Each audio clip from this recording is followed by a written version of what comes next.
if you haven't responded to 4 different trials of medications, the chance that the fifth is going to work is about 5%. Okay.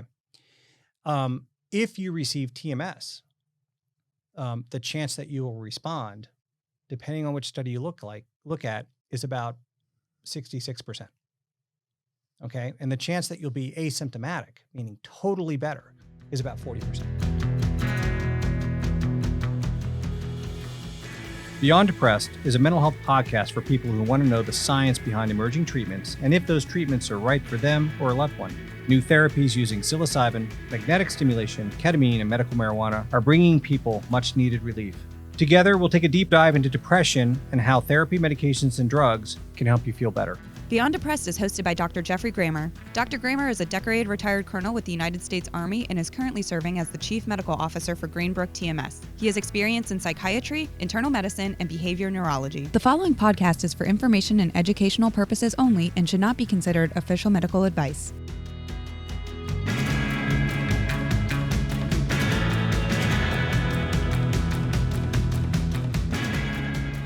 Welcome back, everyone, to the Beyond Depressed podcast. I'm Dr. Jeffrey Grammer, and I'm joined again by Joe. Hey, everyone. Good to be back.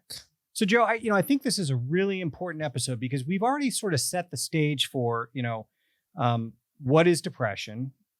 How do we do therapy, or what are the schools of therapy? How do we select medications? But in 1/3 of all patients, medications and therapy will not bring about an adequate level of symptom relief. And so for listeners out there, it's important to know that we now have other evidence-based, FDA-approved options. And the one that we're going to talk about today is something called Transcranial Magnetic Stimulation, or TMS therapy for short. So I'm curious, have you ever heard of transcranial magnetic stimulation therapy?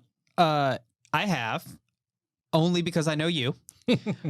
So here's the thing I think is most common misconception about it, which I think we should get out of the way right away. I think when people hear transcranial magnetic stimulation, they're thinking of like electrodes being strapped to your head and being electrocuted. That is not what this is. Correct? Correct. Yeah. So you're right. A lot of people, I think, misunderstand the treatment modality, otherwise known as electroconvulsive therapy, or ECT, or shock therapy. And that's, I think, been unfortunately unfairly immortalized in a couple of movies, including One Flew Over the Cuckoo's Nest and A Beautiful Mind. And with ECT, you're talking about sending an electrical current across the head to induce a seizure. And while that can be a very effective form of treatment for depression, unfortunately, it does have some pretty substantial side effects. It's logistically fairly burdensome, and it has a fairly negative stigma associated with it. Now, TMS is totally different. Unlike ECT, with TMS therapy, the patient is awake during the entire thing. Unlike ECT, it is done on an outpatient basis that can be done over your lunch break before you go to school or work, or on your way home. Unlike ECT, afterwards, the patient is able to drive, operate heavy machinery, and there's no memory loss associated with TMS therapy, unlike ECT. So what is it, right? Well, if we get back to something we talked about earlier, which is, certain psychiatric illnesses are associated with abnormalities in brain function, particularly either overactivation or underactivation of different areas. Are there specific parts of the brain that are known or like common for that, which is that under overactivated area for depressed people? Yeah. So, like one model of what we call neural network dysfunction, meaning, these pathways that seem to be not functioning correctly in depression, is the path that goes from the dorsolateral prefrontal cortex, which is a fancy way of saying here, to... and for listeners, he just pointed to the top left of his head, like almost over his left eye. Yeah, like left temple, left eye, about halfway, over there. Exactly. And that goes to an inside part of the brain called the anterior cingulate gyrus. And what happens in some people with depression is that left front outside part of the brain is underactive, and that inside front part of the brain is overactive, because the left front part of the brain actually inhibits, it holds back that inside anterior part of the brain or front part of the brain. And that front part of the brain that I'm talking about, that inside front part of the brain, is actually one of the areas that's kind of like a thermostat for emotion. And when it's overactive, we experience sadness. So if we can exercise that left outside part of the brain, or what I'm going to call going forward the dorsolateral prefrontal cortex, or DLPFC, then it reestablishes control over the anterior cingulate gyrus, which is that inside front part. Then that resolves depression. Now, how did we get there, right? Well, a couple of things. In patients with strokes that have strokes in that DLPFC area, there's higher rates of depression. In functional scanning in people with depression, that area is underactive. And in animal models, when we introduce a lesion into that area in like a rat or something like that, there's a depressive model for a rat. They also become depressed. And then we see that other area kind of lose control and overactivate, and that creates the sadness. So how do we get that area functioning again? Well, somehow we've got to get energy from outside of the body to the brain to make those nerves in that area activate. And so, what are the different forms of energy that we can use? Well, we talked about ECT earlier. The problem with ECT is electricity needs some sort of conducting substance. Your skull is not a very good conducting substance. There's not a lot of water there, so it requires a lot of electricity, for example. So it's hard to target electrical stimulation to the brain in a very focused manner. And so you end up bathing the whole brain, and that causes the seizure, for example. You could use sound waves, right, where you agitate the nerves with sound waves. But, when you have a point of sound and it goes out, it tends to spread, becomes less focal. And I don't know that mechanical agitation is the best way to make those nerves do what it's going to do. It's like poking someone. We can use light, but again, light doesn't go through the tissues very well. So what about magnets? Well, magnets actually go through a solid fairly well. They stay fairly focused when they go through a solid. And when that magnetic field hits the brain tissue, it makes the nerves activate. And there's actually science behind this. There's something called Faraday's law, where, you have this electromagnetic field that when it hits a substance that conducts electricity, it creates current. We've talked in many other episodes about nerves activating, okay? What I mean by that is nerves, believe it or not, actually have a voltage potential across their membrane. And when they activate, that voltage potential flips and it carries current down the nerve. So they're literally biologic wires. So when we put the magnetic field down onto that nerve, it creates current, the nerve activates, and it sends a signal down. When we change the frequency, or the number of times per second that we do that, we can actually exercise the nerve, or we can inhibit the nerve. And therefore, we can go into different regions of the brain and either amplify them or inhibit them, depending on if it's underactive or overactive, respectively. So what you're able to do is you're able to stimulate a very specific part of the brain. You're stimulating those nerves to fire. So that would be activating. How do you inhibit? So if we do a slow frequency, our background alpha frequency in our brain is usually about 10 pulses per second, or 10 hertz. And so a lot of times when we're doing stimulations, we'll do 10 hertz or higher to amplify that alpha frequency. So it's two of the most common devices that are out there that are FDA approved, that have scientific basis behind them. One uses what we call a 10 hertz sequence. The other uses an 18 hertz sequence. And so those will take the background rhythm and further amplify it, exercising them. Okay. But if we do a 1 hertz sequence, or 1 pulse per second, it sort of disrupts that natural alpha rhythm, and it will rest the nerves. It'll actually cause them to kind of quiet down a little bit. So, one model for this, just to help people kind of put this in context, is, we talked earlier about anxiety potentially being associated with overactivation in certain regions of the brain. So breaking that down a little bit further, there's some models that have the right front part of the brain overactive in anxiety. So if we take the coil, we place it on the scalp, and we stimulate 1 pulse per second over that area, it quiets down that overactive region associated with anxiety and can actually help alleviate the anxiety. And that was actually shown to be the case in a randomized, sham-controlled, double-blind trial in 2016. showing benefit over kind of fake treatment, and it actually worked. And that still is done actually pretty extensively clinically today. So yeah, in slow sequences inhibit and fast sequences activate. So almost like, if when you listen to like fast-paced music, you feel more, active, energetic. If you listen to some slower music, you feel more relaxed, calmer. Similar thing, except instead of music, it's, the magnetic field or the magnetic pulse hitting a certain part of your brain, stimulating the nerves inside of that brain to fire at a different rate. Yeah, I would say, if you're trying to do pop dancing at a club and they start playing a waltz, it's going to be harder. Slow it down a little. Exactly.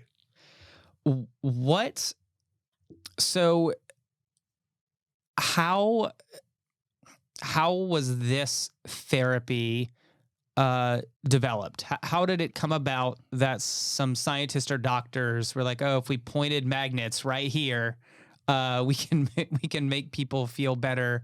We can resolve some psychiatric problems for patients. Yeah, TMS or transcranial magnetic stimulation therapy has been around since even into the 80s. And it was initially used to stimulate peripheral nerves, like an arm nerve. And for the same reasons that we talked about, like in the old days, you'd have to take a needle and put it in there and try to isolate the nerve. But it would be great if you could do it in a non-invasive way.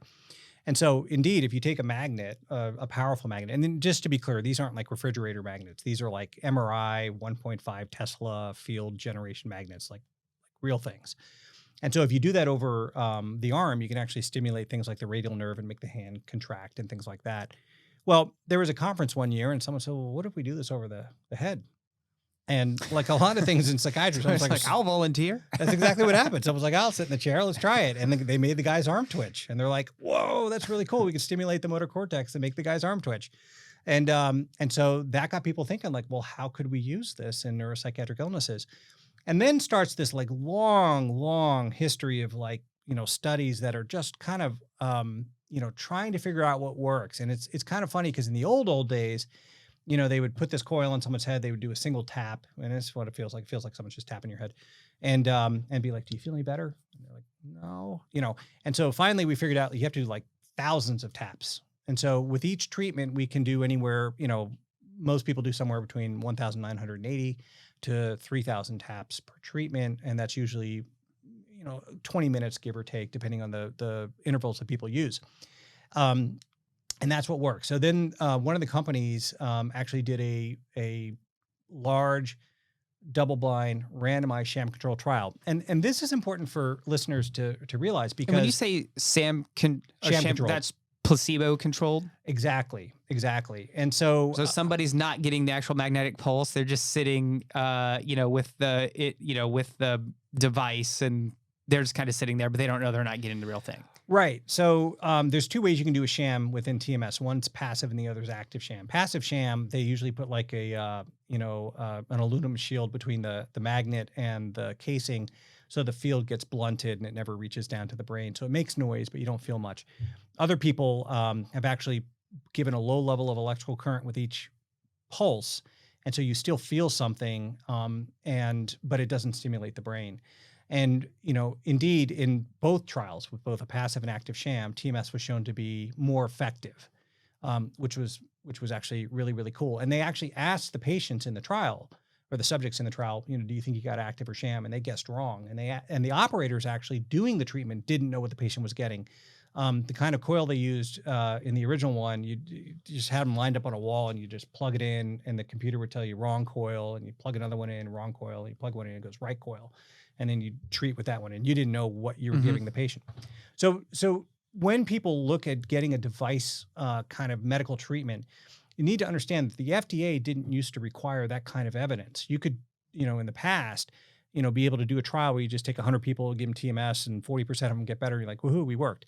But, unfortunately, there's a huge placebo effect. And again, we could have a whole talk on placebo and what that actually means. But the bottom line is, if you do something medically to somebody, there's a chance that may actually get them better, even if the treatment has no valid effect. And so you always want a sham. So what was nice with TMS was they actually held the manufacturers to a much higher standard where they had to do that weight of evidence to say it really worked. And so they finished up the trial and received FDA approval in 2008 for the very first device. That was the NeuroStar device by Neuronetics. And then since we've had, BrainsWay also received FDA approval, and then a variety of other manufacturers kind of raising their hand saying, hey, we're just like them. And they also got approval. And so right now in the US, I think there's 7 manufacturers out there that are designing devices for treatment.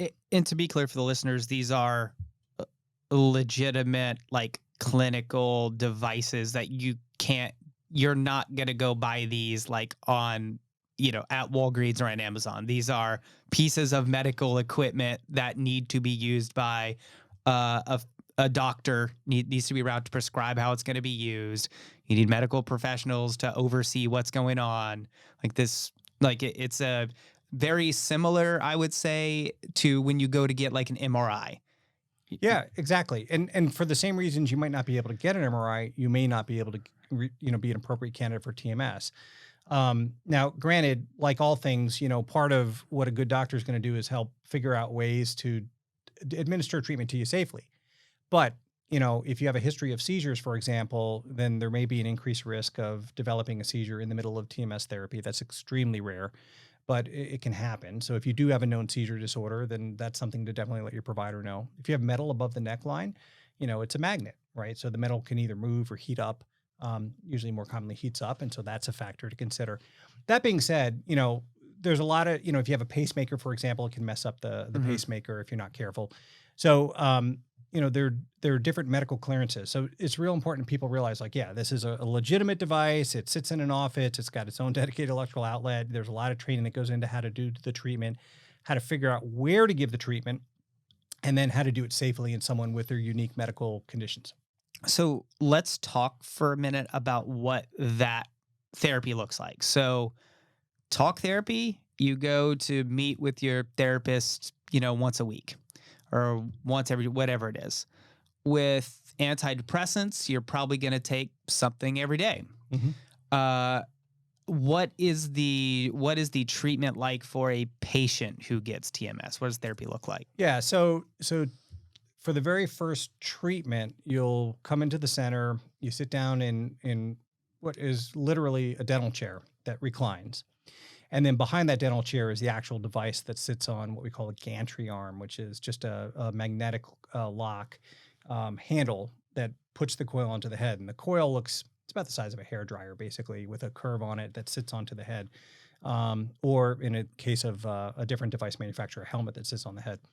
And you place it down onto the person's scalp. And for the very first treatment, you have to figure out where to treat and how much energy is needed to treat. Okay. So the way we figure that out is we go to an area of the brain that controls some sort of externally observable function. And in this case, it's trying to make the thumb twitch. Okay. Where the thumb twitches on the brain is in a very specific spot along the motor cortex. Because we know where that is, we can then measure a certain amount forward to get to that dorsolateral prefrontal cortex. Okay. So what we'll do is we'll put the coil over the motor cortex. We'll kind of move it around while giving different energy levels, and we'll make the thumb twitch. Okay. Once we find that spot, we figure out the minimum amount of energy needed to make that thumb twitch. And then depending on the sequence we use, we come forward anywhere from 5.5 to 6 centimeters and treat at that site. The treatment occurs in what we call stimulation trains and rest intervals. So it'll usually tap kind of like a woodpecker for 2 to 4 seconds. And then there will be a rest interval anywhere between 11 and 26 seconds, depending on the sequence you use. And so it's not like it's continuous. It'll go, tap, tap, tap, tap, tap, tap, rest, rest, rest, rest, tap, tap, tap, tap, tap, rest, rest, rest, rest. And it does that over and over again for, with the newer sequences around 20 minutes. The older sequences were around 40 minutes. During the time, you can watch TV, you can look at your phone, you can, listen to music, talk to a friend. You have to wear hearing protection while you're there. And then when it's done, we remove the coil from the head, we set the chair up, and you go and drive home. You have to do that 5 days a week, okay, for 6 weeks. That's what we call an induction. And then there's usually a taper phase at 3, 2, and 1. That sounds like a lot, but if you're depressed, I would argue that taking care of yourself for 30 minutes a day is actually not a selfish lift at all. In fact, we probably should be doing that anyway. And with any other I've heard you compare this to physical therapy for the brain. Yep. With any other sort of injury, let's say you tore your ACL, tore your meniscus, threw your back out, you would go to physical therapy, about like that to recover from that injury. If you were trying to recover, if you were young enough to be able to recover pre where you were and get back to, running or playing or whatever else. So it's not unusual that a treatment regimen would be like that. Yeah, and I think, it's interesting that it's sort of a new phenomenon in psychiatry that we haven't really seen since the old psychoanalytic days where we'd see people multiple times in a week.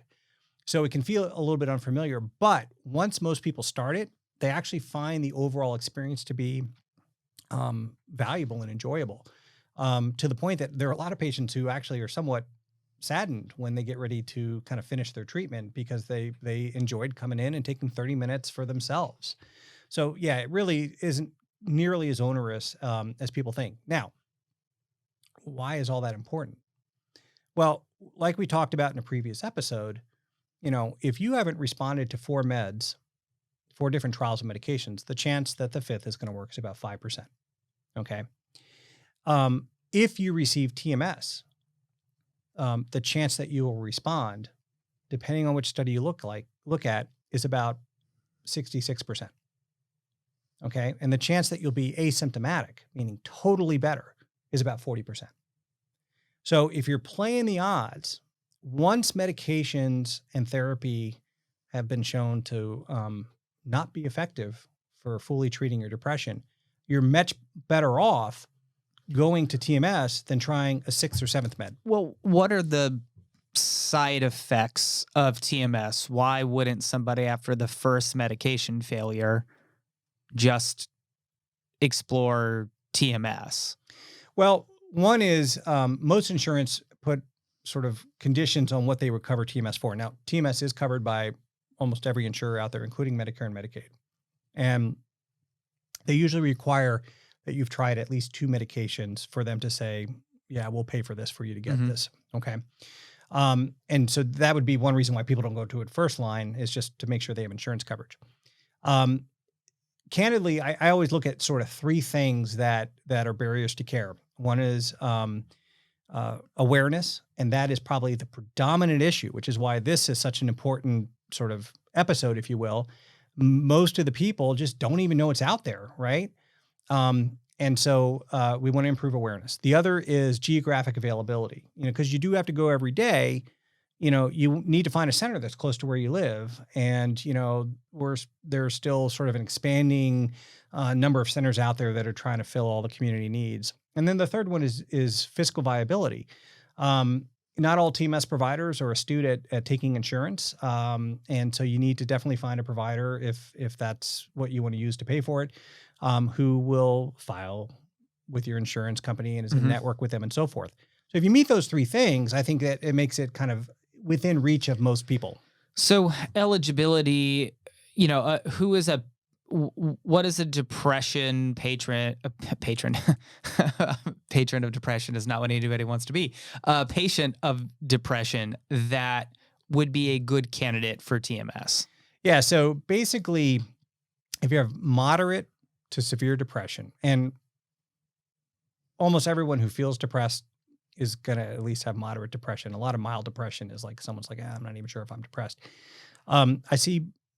So I don't want to get people to get caught up on that, right? Like if you think you're depressed, you're probably depressed. We can help figure out the severity for you. Because again, insurance companies are going to require a certain severity of symptoms. And then if you've been on at least 2 medications and had some course of psychotherapy and have not gotten the relief that you would like or expect, then you're a candidate for TMS therapy. It's actually not a huge lift as far as, to the patient, and it's readily available in a lot of places. And I think the number one reason why people don't get it isn't because it's not the right modality. It's just because they just don't know about it. So biggest thing is it's a relatively new treatment. I mean, first one was approved in 2008, you said? Yep. End of 2008. End of 2008.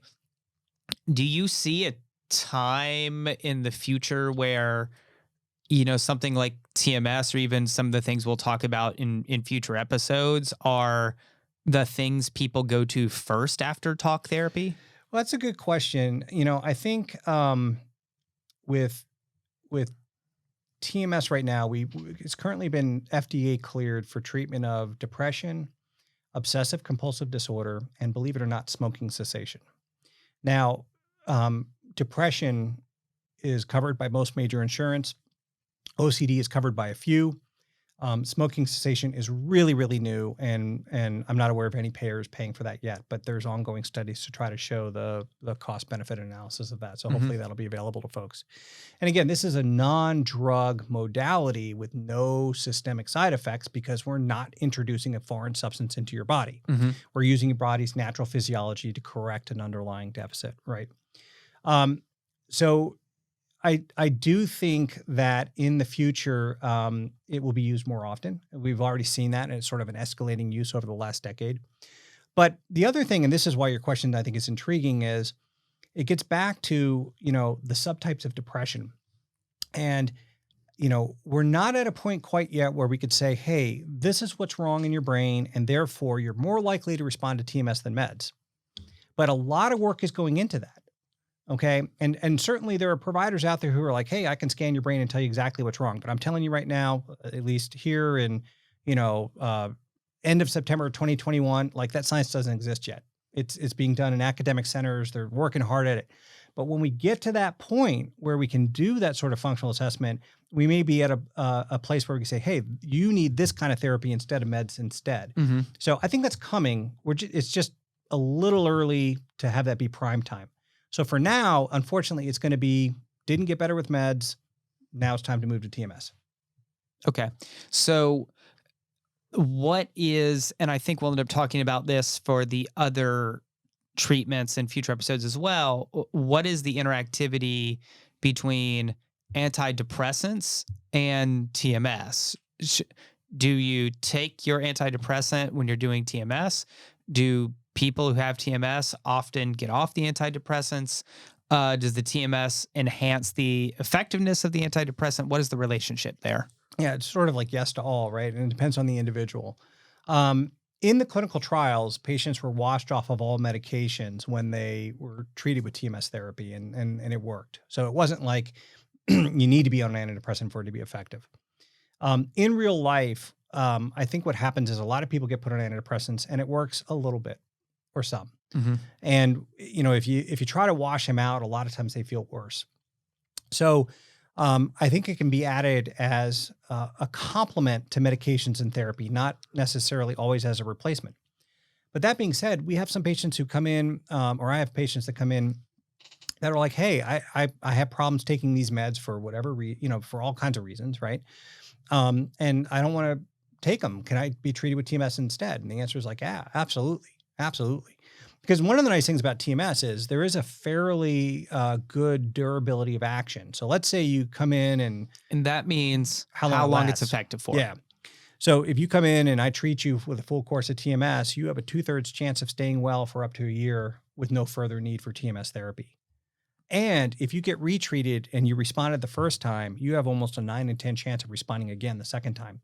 So I have some patients, like I just had someone fairly recently who I saw like half a decade ago, treated them, they got better, they stayed well. And then for some reason this year, they had a return of symptoms. We treated them again and they got well again.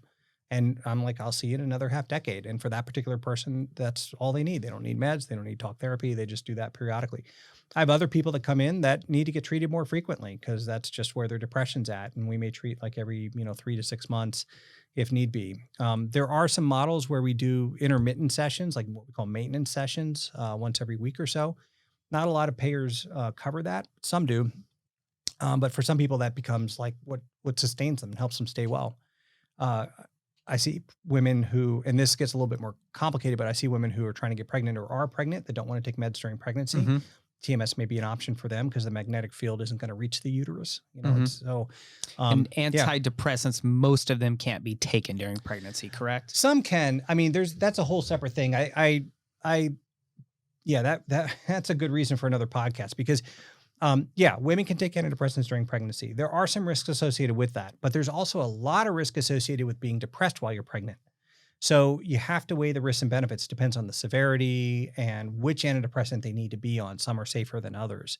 But what I don't think is acceptable, and I've seen this way too much, is someone will be reasonably well controlled on like Zoloft, and then they're like, "Oh, I got pregnant," and their doc's like, "Oh, you got to go off the Zoloft," and then they get profoundly depressed, and their nutrition falls off, and Mhm. all that kind of stuff. And I'm like, "You're at higher risk now because you can't take care of yourself because you're feeling so bad than if you just stayed on the Zoloft, which actually has a, a fairly okay safety profile." In addition, and just because this is so important, you know, a lot of people worry about problems with organ development, and being on any kind of medication.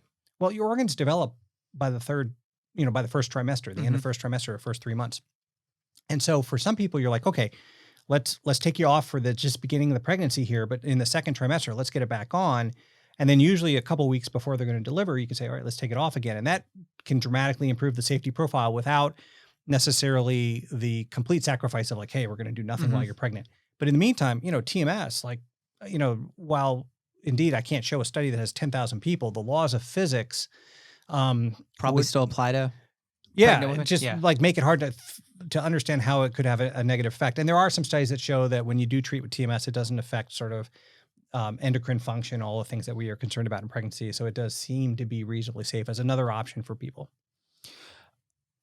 So, what should a patient do if they think they would be eligible? They've had a couple medication failures, talk therapy doesn't work. Like, what should they do to find out about TMS therapy? Yeah, I would say first off, there are some good resources out there. So you want to read online, and honestly, if you Google transcranial magnetic stimulation therapy, that'll at least get you familiar with what the devices look like and who the different manufacturers are and who the providers are in your area. Um,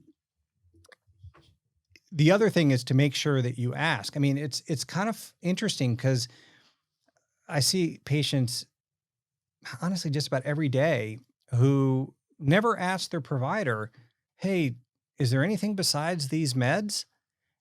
Until they like heard a radio ad or something. Hmm. And then they'll say, well, like, "Oh, I heard this ad about TMS. What do you think?" They're like, "Yeah, you could give it a shot. Here's a group that does it." And then they go there and they're like, "Holy cow, if I'd like I'll be honest with you. And this is kind of a personal story. So, we haven't talked that much about it, but my background, I actually did a double residency in internal medicine and psychiatry. And then I did a subspecialty in geriatrics and neuropsychiatry. So I've been a primary care doc. I've worked in ICUs. I've been a general psychiatrist, inpatient psychiatrist. I even did electroconvulsive therapy. And of all the things I've done in medicine, TMS has been the most transformative. And that's why that's one of the things I do now. Because nothing else is quite so dramatic, at least in my experience for a lot of folks. So every day I see patients who get better with TMS therapy who will say, "I wish I'd known about this years earlier. Holy cow, I finally feel like I thought I should have been feeling all these years." And I look at depression as kind of like a lock and key. And this is a good take home message. Like there is a little bit of a trial and error in this, but we want to find the right key for your lock to get you feeling better. And doing the same thing, trying the same key over and over again. Oh, Prozac, Paxil, Zoloft, like it's the same key. At some point, you got to do something fundamentally different. So ask your provider, what else is out there besides this, and see what options might be available to you.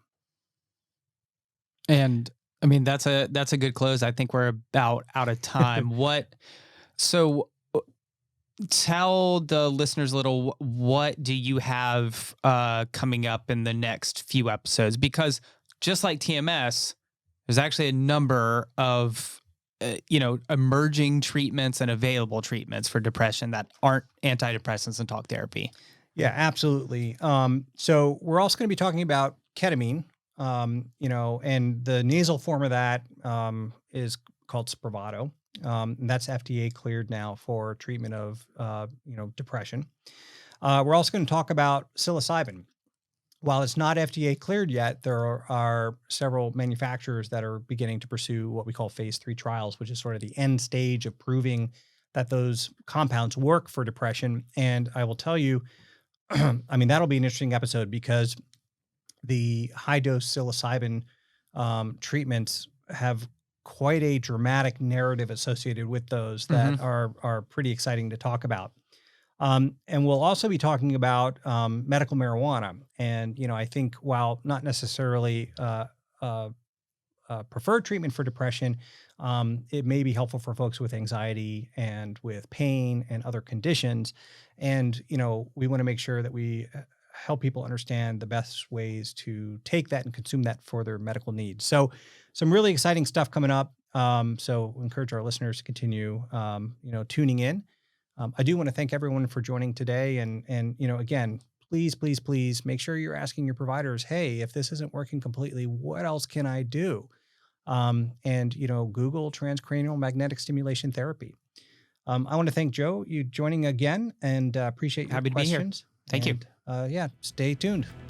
Thanks. Thank you for listening to Beyond Depressed. If you enjoyed this episode and you'd like to help support the podcast, please share it with others, post about it on social media, or leave a rating and review. To catch all the latest from us, make sure to follow the podcast on your preferred podcast platform. Beyond Depressed is shot and edited in the Trailway Studio at SDS in Tallahassee, Florida. Special thanks to Greenbrook TMS. See you next week. Purposes only and should not be considered or used as a substitute for medical advice, diagnosis, or treatment. This program does not constitute the practice of any medical care or advice. None of the products or services discussed in this program suggest endorsement for your unique healthcare needs. The views expressed in this podcast are the views of the host speaker.